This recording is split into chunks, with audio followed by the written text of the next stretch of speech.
Yo, what's up? It's your boy E.T. Look, if you're looking to or you got to raise the bar on your marriage, you gotta click the link and get into Married into Crazy, y'all. I'm telling you, this coaching is gonna take your relationship to another level. Now look, you already know you need to raise the bar. You know that already. So stop thinking or overthinking. Click that link, and Marriage into Crazy is gonna take you and your spouse to marital bliss. Now you know. Click the button. Let's go.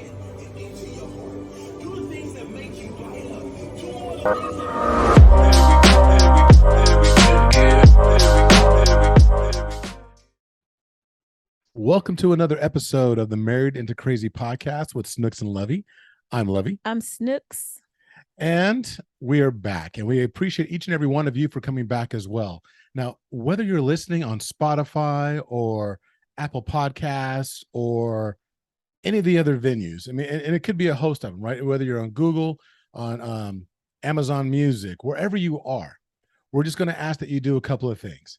And that is reach out, text a friend of yours right now. Say, hey, I'm listening to this amazing podcast, and there's this interview that's about to take place. Get them to go and listen to this episode because they're going to be blessed. They're definitely going to be blessed. Yep. So here's the thing.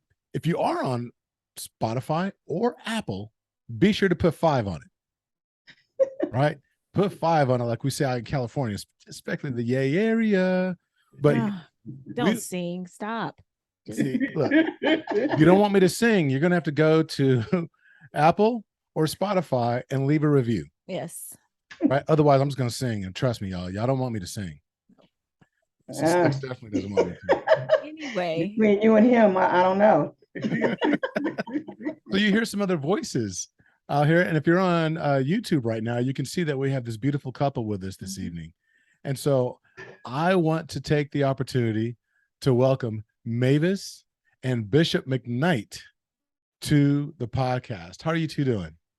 Excellent. Very good. Excellent. Excited to be on your show. Very excited. So you guys may remember Mavis because she's been on our show before.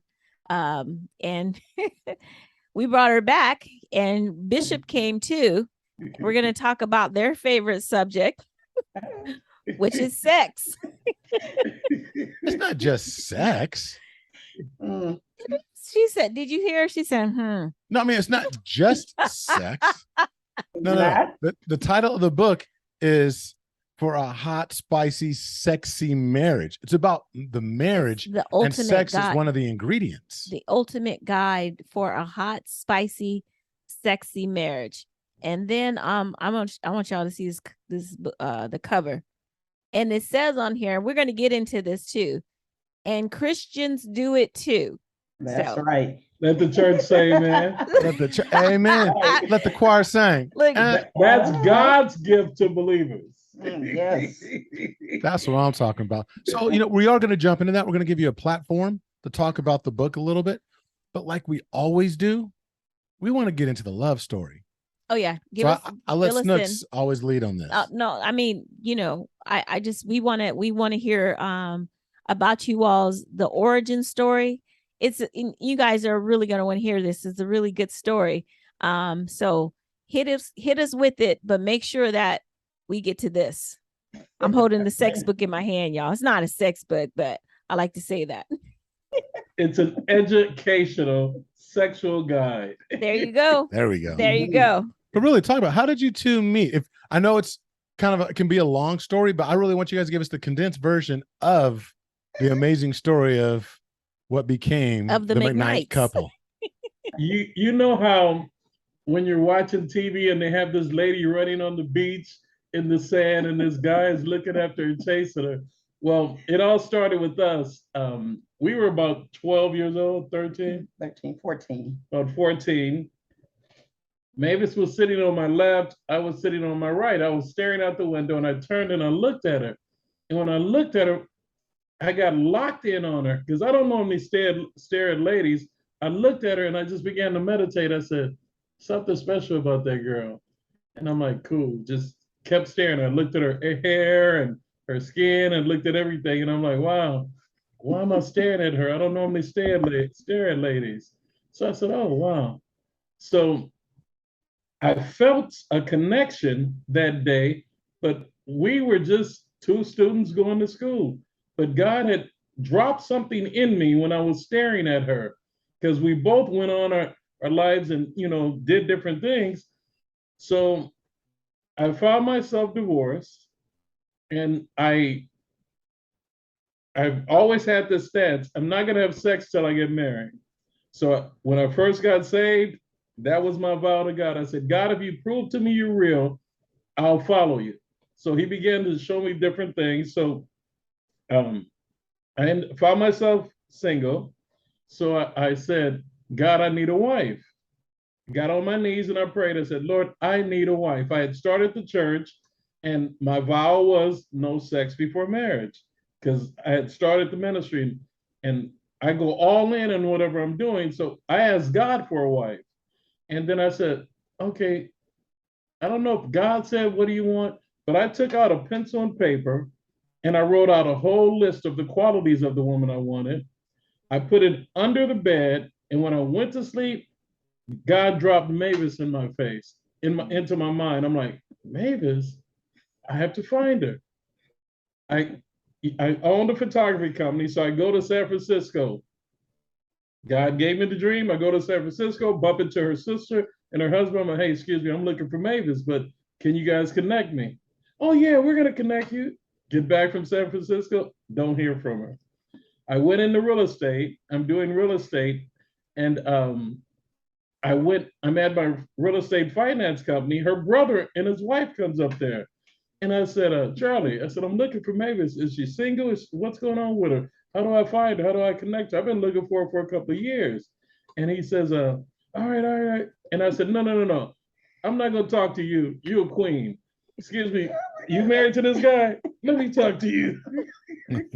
I said, I've tried 3 or 4 people in their family. Are they hiding Mavis from me? What? And I said, Lord. So I started talking to her. I said, tell me your name. She told me her name. I said, I work in this office that you guys are coming to. It's going to be an easy assignment. Tell Mavis where I work at and tell her I want her phone number. So nothing happens again. I put a big ad in the LA Sentinel advertising my real estate services. And then Mavis's sister, who I hadn't talked to, says, Mavis, you want to tell this part? No, you go ahead. Okay, so she goes, Mavis, I found Corky in the newspaper. He does real estate loans. He does, call him and get a hookup for us. Not that everybody been telling you, I've been telling her whole, in fact, let me bag up. When God told me to find Mavis, I went to her dad's church, big church. And Bishop, her father, knew me. So I walked up, I said, he goes, oh, good to see you here, son, good to see you. I said, Dad, I'm looking for Mavis. He goes, oh, she's gonna be here any minute now. She plays the keyboard, she does all the music stuff for us. I said, where should I sit? He goes, sit right there. I said, right in front of the church. I normally would have faded to back, just kick it. But I followed Daddy. La da da da da. The praise and worship sang. La da da da da. The pastor's introduction being done. Da da da da. The sermon is done. They do an altar call, and I'm like, he walks up to me after church, says, Mavis never missed church. Mavis was supposed to be here. I said, Pops, I'll connect with you later. I gotta go. I had a contract with the city of Inglewood. I go do the photography for them. Her other sister is there. I said, Nita, where's Mavis? I said, are you guys hiding her from me? I came to church. I saw the next one at the real estate, saw the next one in San Francisco. What is the story? And then she goes, oh, I'll connect. Didn't do anything. So I'm in the newspaper. Cheryl has her call to get a hookup, not to find me, the man that asked everybody about her. So here's Mavis sitting right here. Hello? I said, hello, how can I help you? Well, my sister and I, we're looking to get a loan, and we thought we'd give you a call to talk to you. I'm like, I know that voice. I know that voice. I said, Mavis? Yes. I said, Mavis, it's me. Well, I want to talk about business. Let's just talk about this. I said, wait. I'm not going to talk no business with you. So I told her everything I told you. I talked to your daddy, your sister came to church, did everything, and nobody connected us. She goes, well, we'll finish our business first, and then we'll talk. And I'm like, this girl. I said, all right, I'm going to need your phone number. I'm not letting her get away. I'm going to need the phone number. Let me have the phone number. Here's my numbers, everything. So we talked. And I said, Mavis, I've been looking for you. I got to connect to you. You know, I don't know if I told her about what God showed me in the dream, but I had a full list of everything I wanted in the woman. And she hit every last one of them. So I'm like, yeah, this is God. This is God. Hallelujah. Hallelujah. No, I'm teasing. She was Shonda Honda. Come. So I'll pick up the story from here. Okay. So I just want to back up just a little bit. So when he saw me on the bus and he had this revelation, that he was supposed to be connected with me. He had known my father because they said he did the photography, and he would see my father, and every time he would see my father, he would ask about me and say, I was supposed to marry your daughter. Right. So my father would come back and tell me every time he would see Carl, and he would be like, you ought to marry Corky. And I was just like, no, he's too holy for me. Because he was like super churchy. So I was just like, I was a true believer. Carried the Bible everywhere I went. Super churchy. Like, super churchy. Yeah. So then, my father said that. I was like, no. And so anyway, when we saw the ad in the paper, that was kind of a running joke because everybody knew he liked me. So my sister was like, call him so you can get a hookup because he's gonna give you a hookup. She saw all those waves all in my head going all the way back down that neck. I saw Rico Suave. Yeah, I had to call. So I did call him, but I was calling to mess with him. That's exactly what was in my mind. I was calling him to mess with him, and I wasn't even like true to the whole we trying to get a hookup thing. That was just like part of the trick. So I never knew to this day. So when he started telling me, that he's been looking for me and he's a pastor, and he said, I'm having my first church banquet, and I want you to come and be my guest. And he just going on and on and on. I'm like, ask her, how did she respond? I said, well, I got my son and my nephew tonight. He was like, well, I'll pay for a babysitter. I said, well, I don't have nothing to wear. And he was like, well, I'll buy you something new. And I said something else. And then he had to come back for that. And I was just like, well, I don't know. I'll see. That's exactly what she told me. Like, what? So when I hung up the phone from talking to him, because he said he was a pastor, and I wasn't really trying to do that because my father's a pastor. And I said, when I hung up the phone, I said, have a nice life. I will never call you again. Wow. After everybody telling her San Francisco, Carson, California, nobody told me none of that. But my father was really the only one telling me that. So I couldn't even, the words couldn't even get out of my mouth quick enough. And then God just brought this thought. He said, that's who you're going to marry. And I was just like, what? Because I wasn't looking to get married, because I'm like, I got too much personal work to do. And, I was not even thinking about that. But you know how they say, when you're not thinking about it, that's when the thing happens. Mm-hmm. So, and that's exactly what happened. So it was truly God that brought us together, even though, I had my own plans. And I didn't know he had all this going on with his, paper and writing down a list, and God telling him it was me and all of that. But God had different plans for me, not for him, but for me. And, once he said that, and it was just like, after that, it was like this whirlwind, perfect engagement. Player, We were Player, come on, come through, player. Lord have mercy. Go ahead. So the first thing he did, he was just like, I don't remember the 3 dates line that he always shares, but No, he said he let was me- gonna go take me ahead. on 3 dates, and if I make the 4th date, he was gonna marry me. But I don't remember that conversation. But he remembers it like very, very clearly. She So- she was still in her haterism. She just wanted the real estate loan and discount. I probably was. Right. Just get it. Mavis is an end product. Whatever Mavis does, she don't play with the little stuff. She get right to the nitty gritty. Get it down, son. And Get it I down. was serious because I didn't want to break my covenant with God. So I would never take a girl past 3 dates. In fact, I'd take them on one and like, nope. So I can tell Mavis the color of her coat when she was 12. When God had me look at, I have a photographic memory. So when I looked at her, it locked in.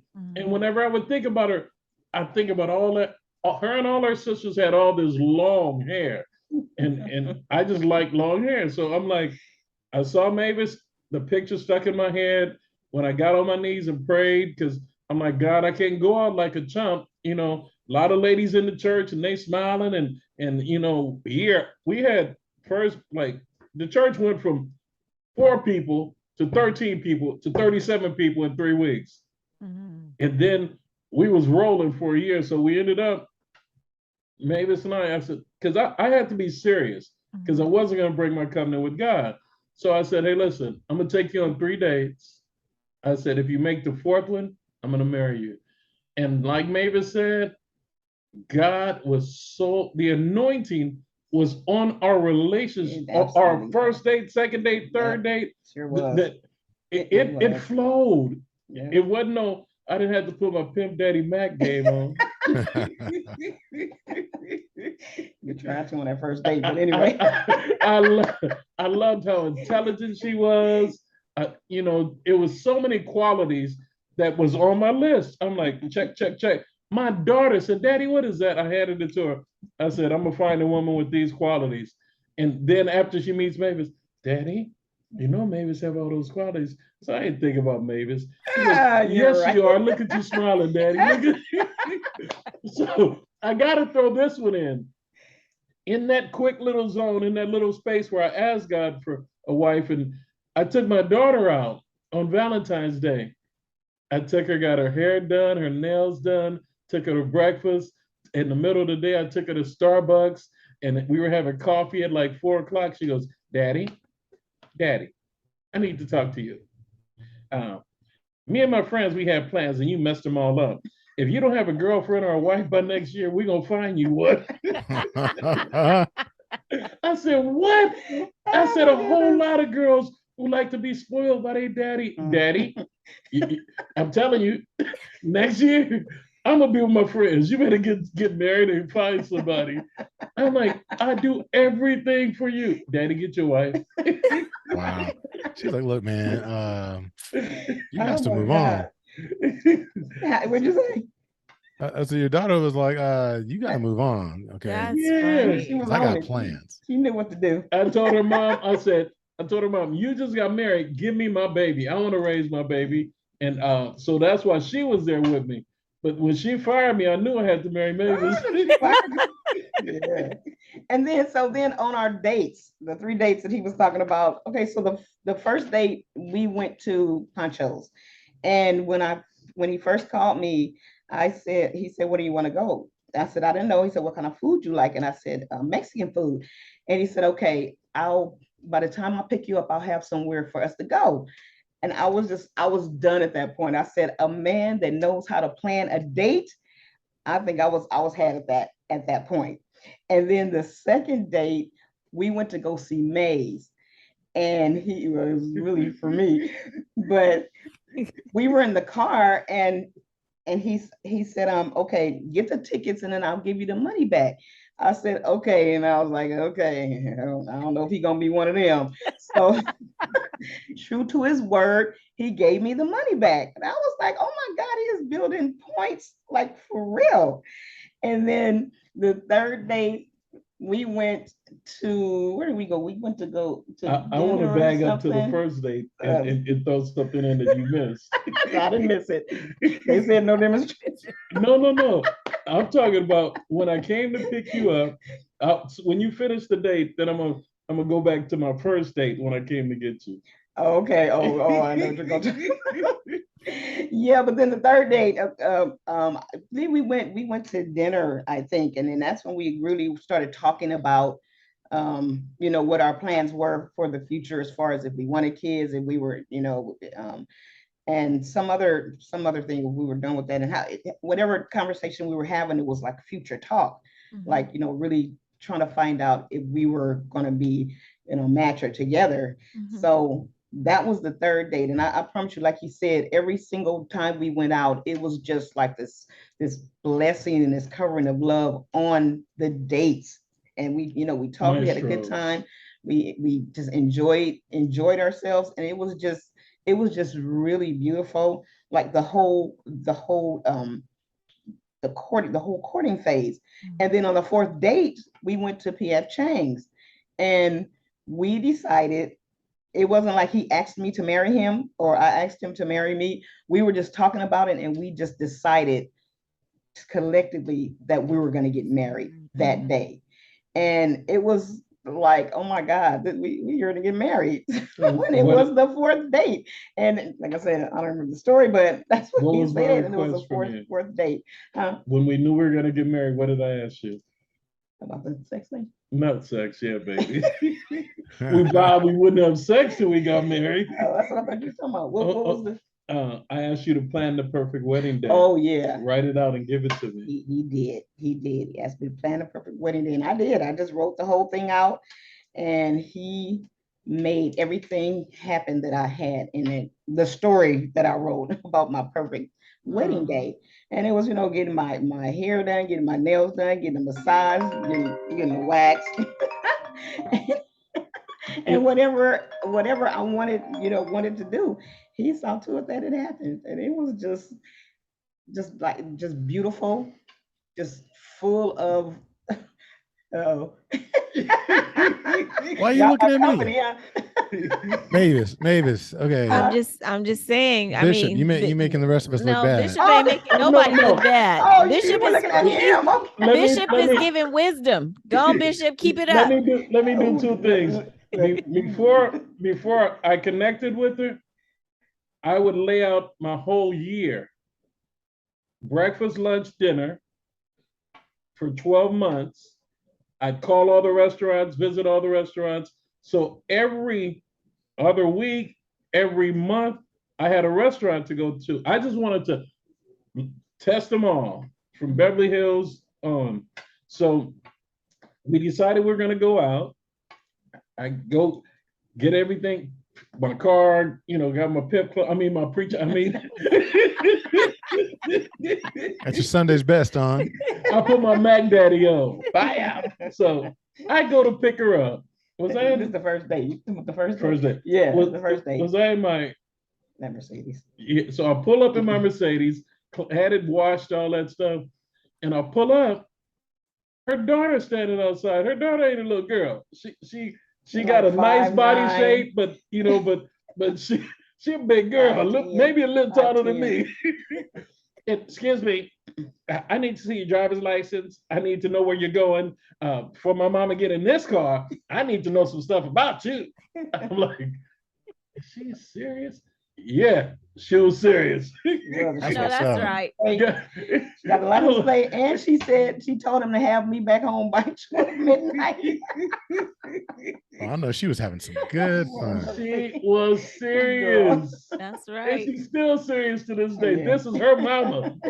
She thinks she is. You know how your kids get right. They start thinking they're the parent. So I get out the car, go over, open up her door. She's staring at me like, Negro. Bring my mama home. So we take off, we go to Pancho's, very nice place. I had been there several times. I used to date myself when I was single. So when I did connect with somebody, I know all the nice places to take them to. That's good. What's the one on Rosecrans where the last date? It's on Rosecrans Steakhouse. Oh, Houston, you talking about? No, it wasn't Houston. Houston's on the left. Anyway, remember I had all my Houston. restaurants laid out. So we went to Beverly Hills.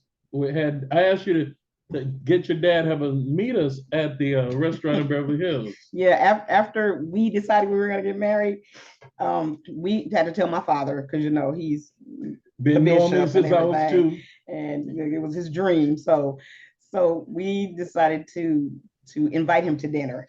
So I drove a separate car, had him and Mavis to connect, and they're at the counter. So Dad's saying, now I know this has to be something special because we out here in Beverly Hills, and Mavis, what you up to? So I couldn't wait. I walked up and back of him and poked him. And he turned around, Corky, I knew it. So we hugged and we went and sat down. I couldn't decide which ring to get Mavis, so I bought her 2. So the first one was nice. I can't even keep that one in. I was single, making a lot of money. So I said, I like that. I said, no, I like this one better. I said, give them both to me. So we get to the restaurant, and I went to the restaurant ahead of time, told them where I wanted to sit, where we're going to be sitting, and I brought the rings in and gave them to the maitre d'. And I said, do not bring the rings till I nod my head at you. So they were watching me all night. So they had the salads come in, had the main entree come in, and we're eating. I'm next to Mavis. I think Daddy was here, huh? Yeah, Malik was. And her little son, Mavis had brought her son, Malik. So everybody ordered. So we're eating main entree before dessert. I looked at maitre d' and I nodded. So he came over and set the bag right in. Yeah, I'm sorry. He came over and set the bag in front of me. I knew Daddy and Mavis would look. So I ate a little bit, picked up and just set them on the ground and went back to eating. I said, what? And they were like, I'm like, that ain't nothing, let's finish. So try to play it off. And then Mavis kept looking. I said, you want to see it? So I picked it up, set it on the table. And I took the box out, opened. I'm like, tell me if you like that. She's like, wow. That was Daddy that said that. You said that to Daddy. Okay, yeah. You said that to Daddy. Tell me if you like that. That's that. right. I said, tell me if you like that, Bishop. So he's like, wow. I said, you like that? He goes, yeah. I said, you're going to love this one. Took the next one out, popped it open. He goes, kiss her, kiss her. The entire restaurant, the lady stood up, ooh, ooh, ooh, ooh. All the ladies started looking and telling her congratulations and all kind of stuff like that. And Daddy screaming out loud on the top of his voice, kiss her, kiss her. Then he says, now you know y'all gonna have to wait to get married. Wait 6 months. Y'all gonna have to wait 6 months. I said, Daddy, I don't have a problem with that. No problem at all. And that it turned out really nice, but I had planned a second restaurant. It wasn't Maestro's. Maestro's became our favorite later. Fleming's. Yeah. Yeah. So I reserved a table at Fleming's, but I wanted to spend time with Mavis at the what's the name of the one in Beverly Hills? It's Fleming's. We went to Fleming's because we got rid of Daddy and Malik. That's what I was gonna say. So we had the big party, did the ring. Okay, he gave us our blessing. And the restaurant on Rosecrans, we drive by it every. It's Fleming's. Okay, but in Beverly Hills, we went to it wasn't Fleming's in Beverly Hills. Fleming's is over here. Maestro's. Yeah, but we went to Fleming's that night. Yeah. In Beverly Hills. No, we went on Rosecrans. We went to Fleming's. No. Trust me, I remember that can I- night. Let's keep the story moving. We can revisit that later. There was Flemings. Fleming's was the second one. Yeah, after That's the after booth. Daddy. And then we went over and sat at the bar. We went outside and set up the fire. Absolutely. So the first restaurant I couldn't remember right now. Oh, okay. I The can't one remember where either. we had Daddy. Okay, I one can't of, remember it one either. of the best ones in Beverly Hills. We went there. And Goodness. so Daddy took Malik, Mavis and I got together. We went to the restaurant, we're eating, and it was almost like a perfect day. No, it absolutely was a perfect day. Not almost everything worked out just like so beautifully. I mean, no glitches, nothing. And I'm talking about the whole from the day we met, I mean, got together that first date till like came back from the honeymoon. It was just like so beautiful and so full of love, and our wedding, people was still talking about our wedding Today. years and years later, because it really was the most beautiful thing that I had ever been a part of, and that's what everybody else was saying. This wedding had me feeling like I was getting married, and it was just like the blessing that was on it. And I'm telling you, it was just so beautiful. I couldn't have asked for nothing better. It was, I mean, all of our family was there. Of course, our friends were there, and it was just beautiful. People were standing up before she came in. Standing up. The hotel, because I own the photography studios, I do a lot of work with them. They brought in a special chef to do our wedding. Wow. He had left, he came back, and they said, "Oh no, we're gonna have him do your wedding." And I'm like, "All right, just give me a number."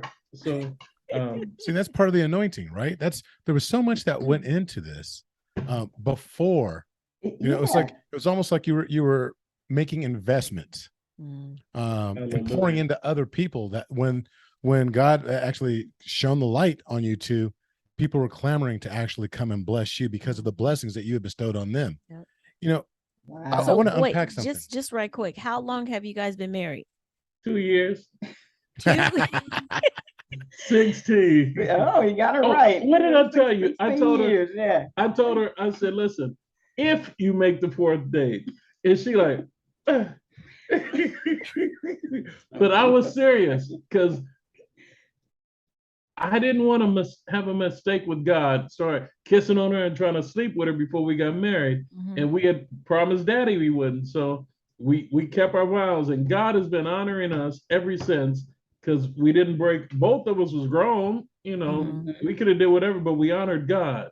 And from a quiet little lady that told me, listen, I've been in church with my daddy all my life. I ain't doing nothing in your church.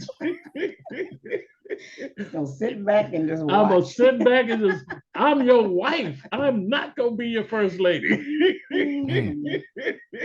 Wait, before we move on, Bishop, I want to unpack something that you said earlier that I wrote down, and I thought it's quite pivotal.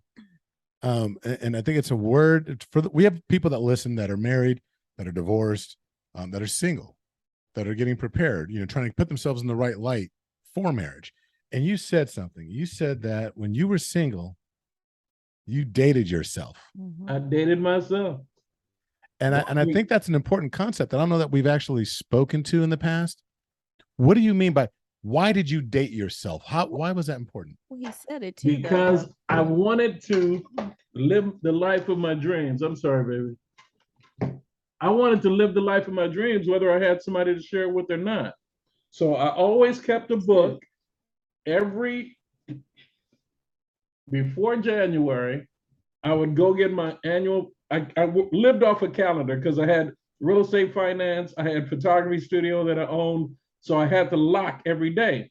So I said, once a month, I'm gonna take myself to the best restaurant.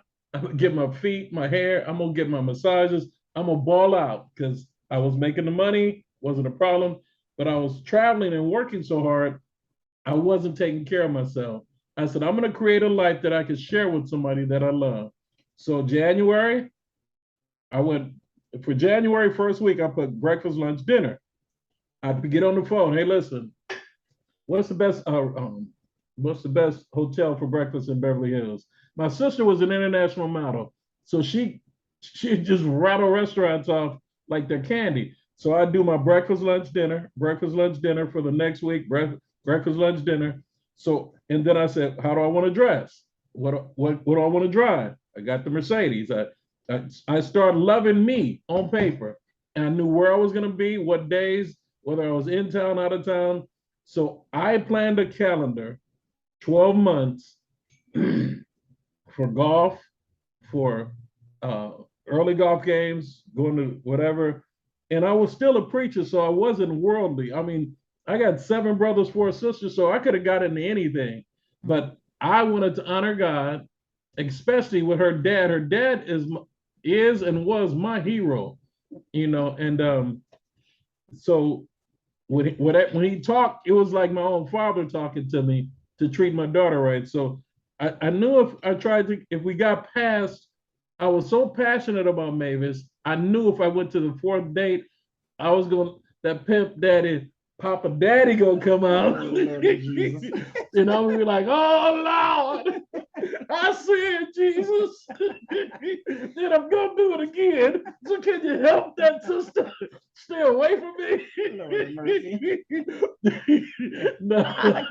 So basically, dating yourself. yeah, I focused on dating myself, knowing good places, the best places to eat breakfast, lunch, dinner. And I went there by myself, walked in one day, and Tony Curtis it was a guy walking by. He slipped. I grabbed him and caught him, right? And he had a bunch of bodyguards that grabbed me.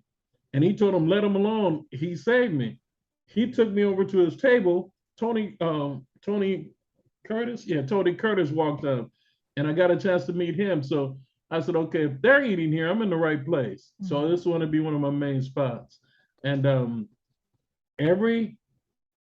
when we got married, I said, baby, I'm gonna take you on a restaurant tour. So I started taking her to the places I would always go to.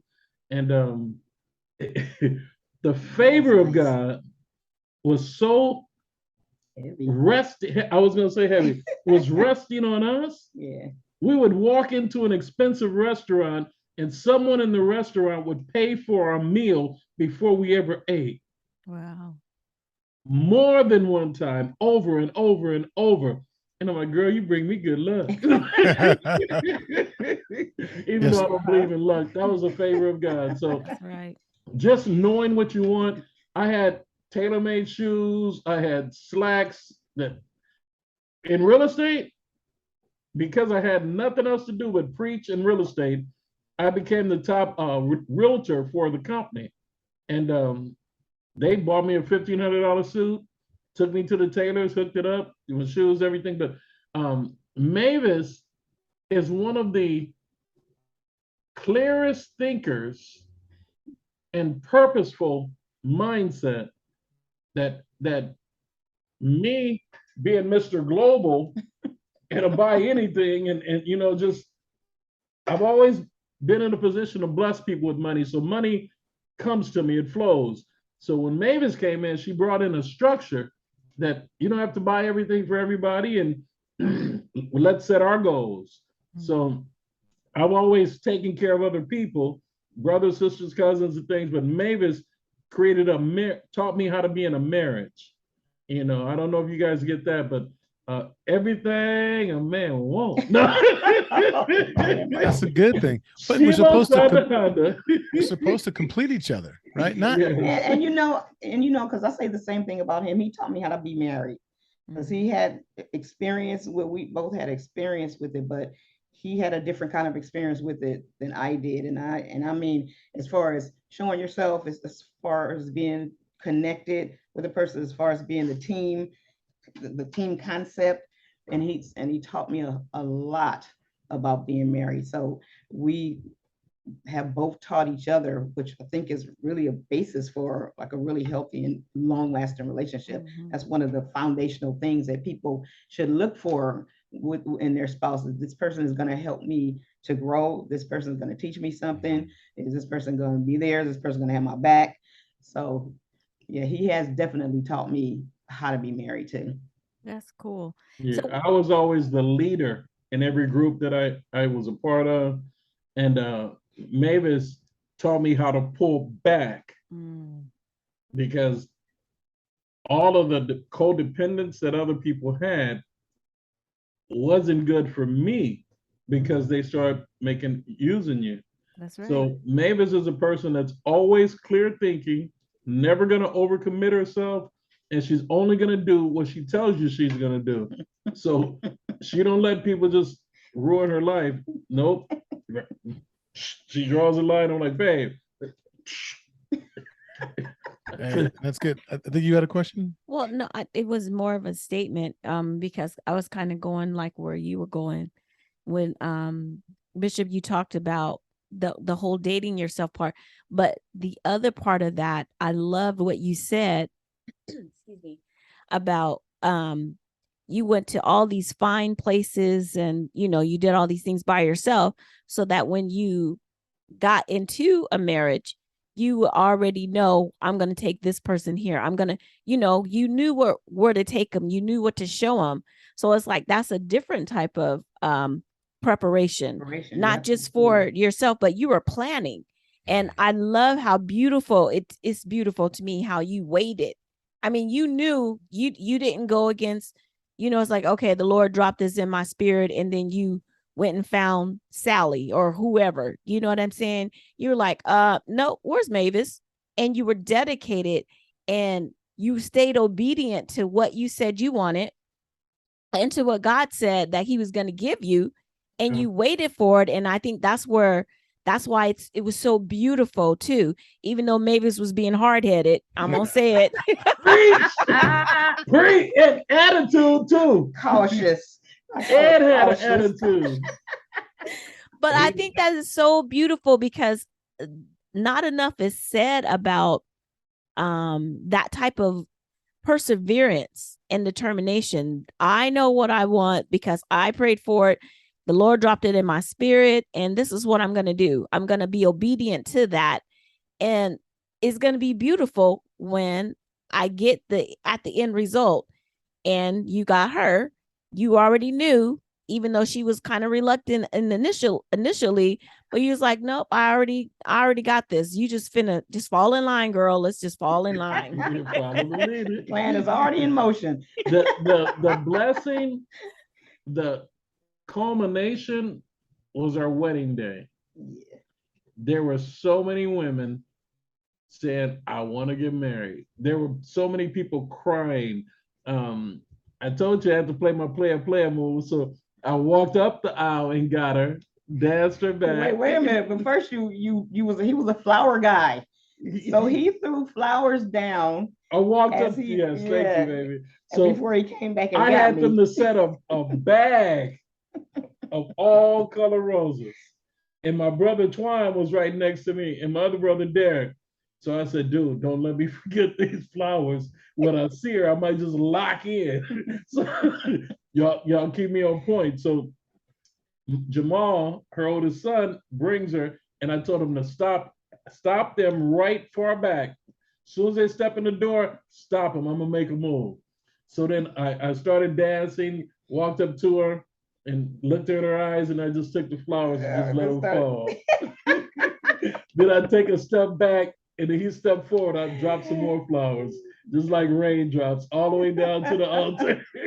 And all the men see, and that's what the ladies were doing to their husbands. They were getting on them. They were. They was like, you are making it hard for us. We gonna do another wedding. Yeah. I know that's right, because we already said we're gonna do our vow renewal. We haven't done it yet. We've been busy, but I'm like, okay, we got this on tape. I'll be calling, just said, All I'm saying is if y'all come up from SoCal and you will be invited and you come up to this, don't jump up talking about they got that from us. No. Never that. We don't play like that. We're there to celebrate and enjoy. Yeah. And Mavis is gonna be there to dance too, because the girl loved to dance. That's right. But, you know, this is beautiful. I think people need to hear. If you haven't made it out yet, you hear the love Mhm. and the joy Mhm. that is in the voices of this 16-year newlywed couple that we're talking to, because there's a life that's there. But Yeah. not only that, but I mean the fact that they've known each other for since they were 14. 14 You and know, 19. they were young, and they went their separate ways, and they had their separate lives just to come back and be Right. together. You know, that's so beautiful. I love it. I love it. I love it. I'm gonna make you laugh on this one. Had a big reputation in the area, right? And I'm cool daddy. I walk up to anybody's door and ask where their daughter is. But somebody's mama saw me coming and she had that, nigga, I wish you would.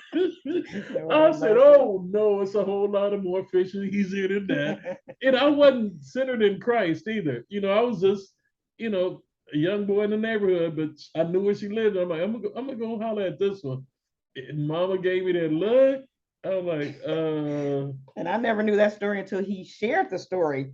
However many years ago that was. Of course, I didn't have no idea because my mother, of course, she didn't say anything because she didn't know that you were coming from me, of course, and I hadn't talked to you, so I didn't know that story either.